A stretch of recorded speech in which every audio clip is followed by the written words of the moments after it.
Benimle yurt dışına çık. Eğer ilk defa yurt dışına çıkacak ve bir uçağa binecekseniz, hadi benimle gelin. Adım adım yurt dışı çıkış rehberi.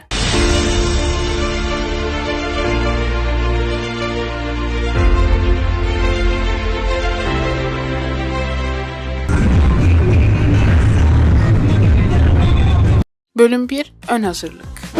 Uçak ve konaklama rezervasyonunuzu tamamlayın. Ben konaklama ararken genelde ilk olarak Booking'e, uçak ararken de Skyscanner'a bakıyorum. Tercih ederseniz ya da gideceğiniz ülke için gerekliyse seyahat sağlık sigortası yaptırabilirsiniz. Gideceğiniz ülkenin vize zorunluluklarını kontrol edin. Eğer gerekiyorsa vize alın. Bölüm 2 çanta hazırlama. Bununla ilgili başlı başına bir video kanalımda bulunuyor. İsterseniz orayı inceleyebilirsiniz. Bölüm 3 uçuş günü. Hadi bundan sonrasını çektiğim vlogda devam edelim.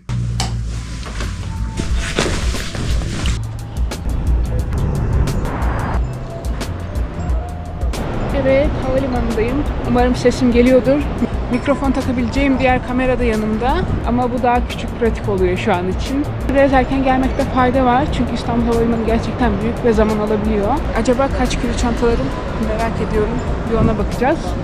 Bir de sizlere eğer daha önce hiç yurt dışına çıkmamış olan varsa nasıl çıkarım ya da ne yapıyorduk, unuttum, uzun zaman oldu diyen varsa bu süreci anlatacağım. Havalimanına girişinin kontrolü var, güvenlik kontrolü. İlk güvenlikten geçtik. Çantalarımın hepsini çıkardım. Kulaklığımı, cüzdanımı, telefonumu, saatimi.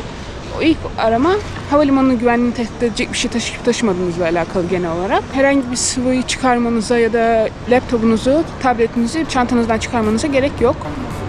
Uçağımın saatine, numarasına buradan gördüğünüz gibi uçak numaranız, uçağınızın gittiği yer, check-in yapacağınız, yani büyük çantanız varsa vereceğiniz, uçuşunuzu onaylayacağınız yer. Burada da durumu gözüküyor. Ben şimdi check-in yapmaya gideceğim.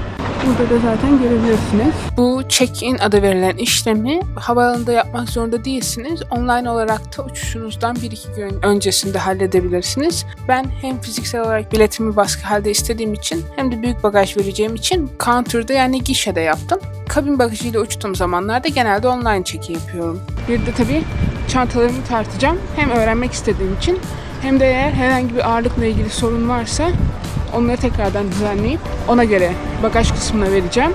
İlk olarak bununla başlayalım. Şöyle koyalım.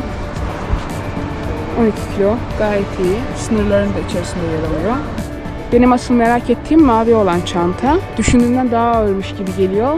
Ve ağırlık sınırı da var. İçerisinde teknolojik aletler ve defter kitap var. Bu da sınırda çıktı diyebiliriz. Uçak yolculuğu yapmadan önce çantanızı hazırlarken dikkat etmeniz gereken birkaç unsur var. Bunlar ise uçağa neye alıp alamayacağınız konusu. Buraya küçük bir liste koyuyorum. Bazı ürünleri kabin bagajında uçakta yanınızda, bazılarını da kayıtlı bagajınızda uçağın altında taşımanız yasak. Mesela powerbank'inizi kayıtlı bagaj veremeyip yanınıza almanız gerekirken şampuanlarınızı yanınıza alamayıp kayıtlı bagaja vermeniz gerekmektedir. Ben sık sık bu büyük sırt çantamla seyahat ettiğim için ve hava yollarının da çantaları gösterdiği muamele malum olduğu için böyle mavi bir poşetin içerisine koyarak bagaj kısmına vermeyi tercih ediyorum ki hasar almasın. Uçuşumu Sırbistan Hava Yolları ile gerçekleştireceğim. Şimdiki aşama gidip büyük bagajımızı onlara vermek ve check-in işlemlerini tamamlamak.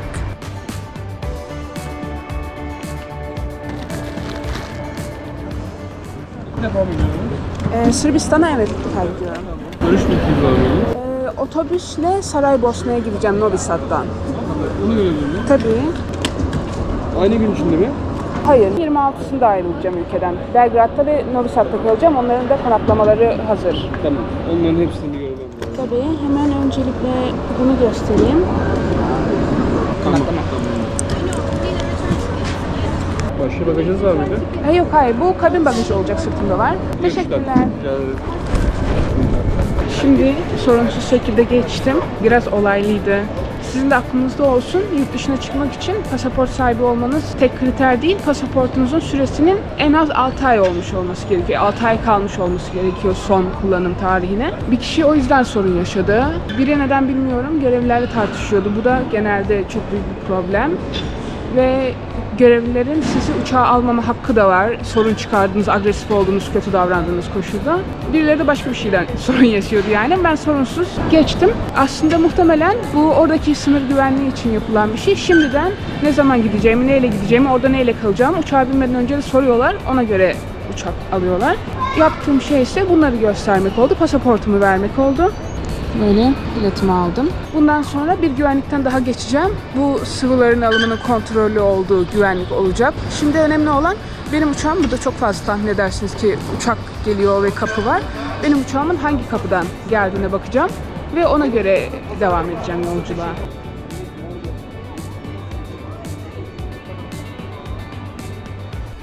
Yurt dışı çıkış harcımı yolculuktan birkaç gün önce mobil bankacılık aracılığıyla halletmiştim.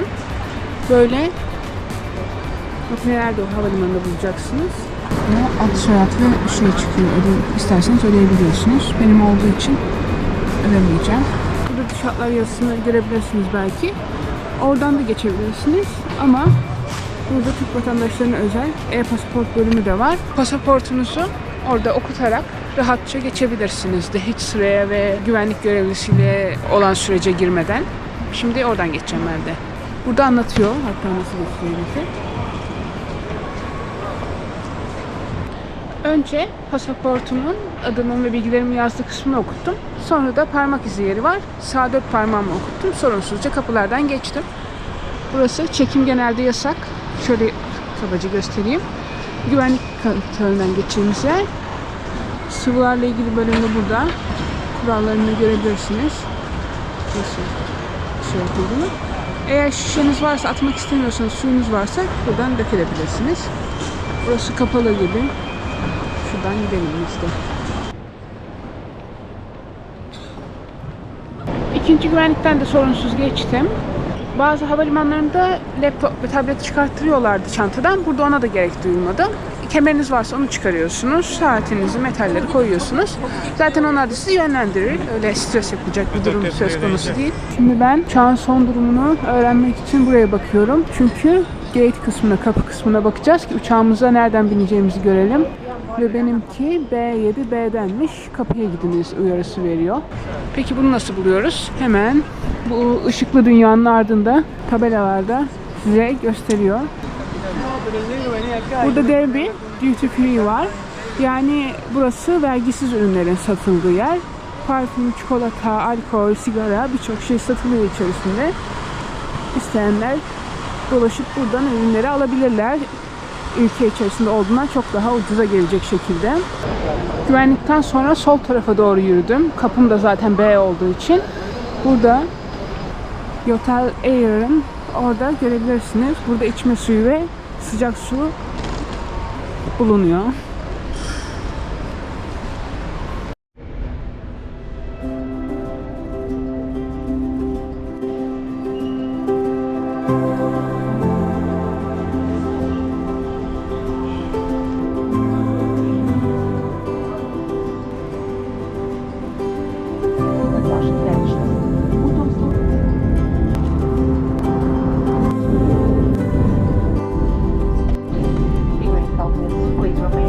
Uçaktan indik. Şimdi çantamızı bagaj kısmına verdiğimiz için indiğimiz havalimanındaki baggage claim yani çanta toplama tabelasını takip edeceğiz ve oradan sırt çantamızı alacağız.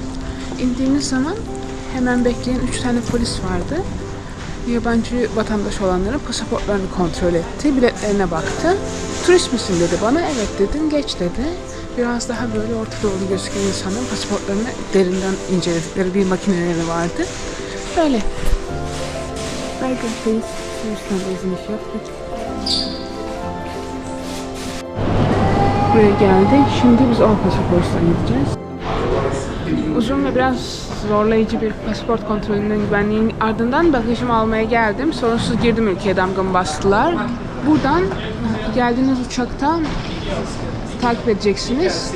Burada belt yazan kısım, numaraların yazdığı kısım sizin bagajınızın hangi bantlı olduğu. Benimki İstanbul'dan geldim. 5 yazan da olsa gerek. Gidip bakalım. Bu da 5. 2 tane bant varmış. Benimki de burada dönüyor.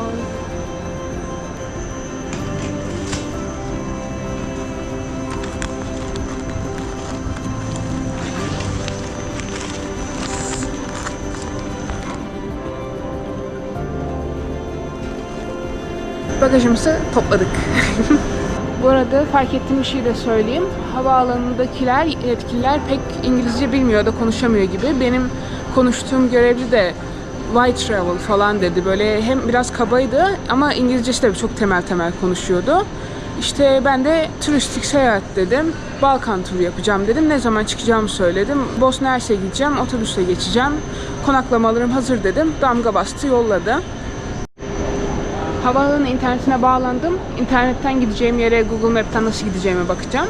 Havalimanı internetleri de birbirinden farklı oluyor. Bazen numaranızı SMS yolluyor, bazen kod alıyorsunuz. Burada direkt şifresiz bir ağydı. Üzerine tıkladığında bağlanıyordu. O yüzden bu konuda rahattı. Bir de birazdan size burada para değiştirme makineleri var, exchange makineleri. Orayı göstereceğim.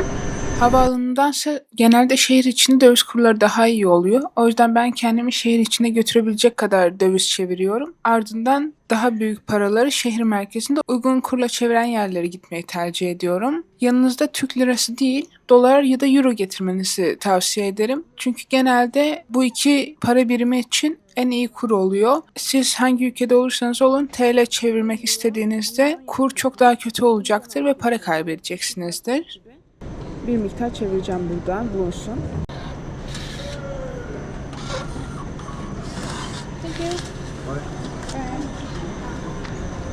Yanınızda banka kartı getirip buradaki ATM'lerden para çekmek de bir seçenek. Ama ben mutlaka ne olur ne olmaz yanımda nakit taşıyorum bir miktar. Aynı zamanda iyi bir araştırma da yapmanız gerekiyor. Bankamatiklerin yüzde kaç komisyon aldığı, komisyonsuz bir seçenek olup olmadığına dair, yoksa çok büyük para kaybedebilirsin bu para çekme işlemi sırasında. Çıkıyoruz. Çıktık. Şimdi eğer burada varsa ben bilgi bulacağım ve orada bilgi kısmında toplu taşıma ile ilgili bir şeyler soracağım. Ama galiba yok. Küçük bir havalimanıydı zaten, hemen bir tane daha orada para değiştirme yeri var. Oradaki kurda benzer. Sonra da zaten çıkış var. Tamam. O zaman biz internet çekerken internetten bakalım, gidelim. Hava serinmiş.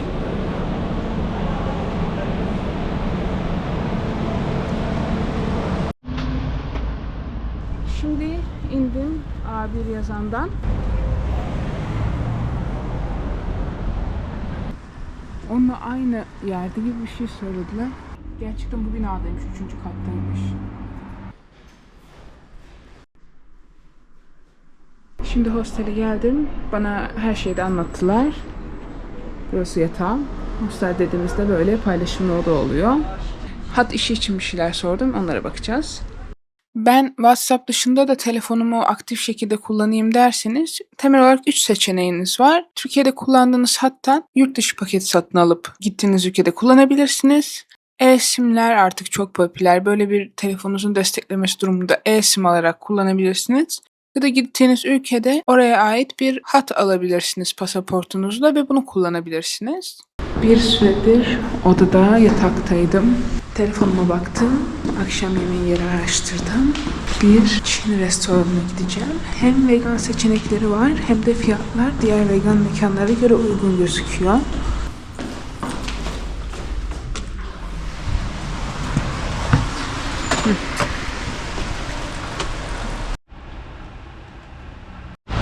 Restorana geldim.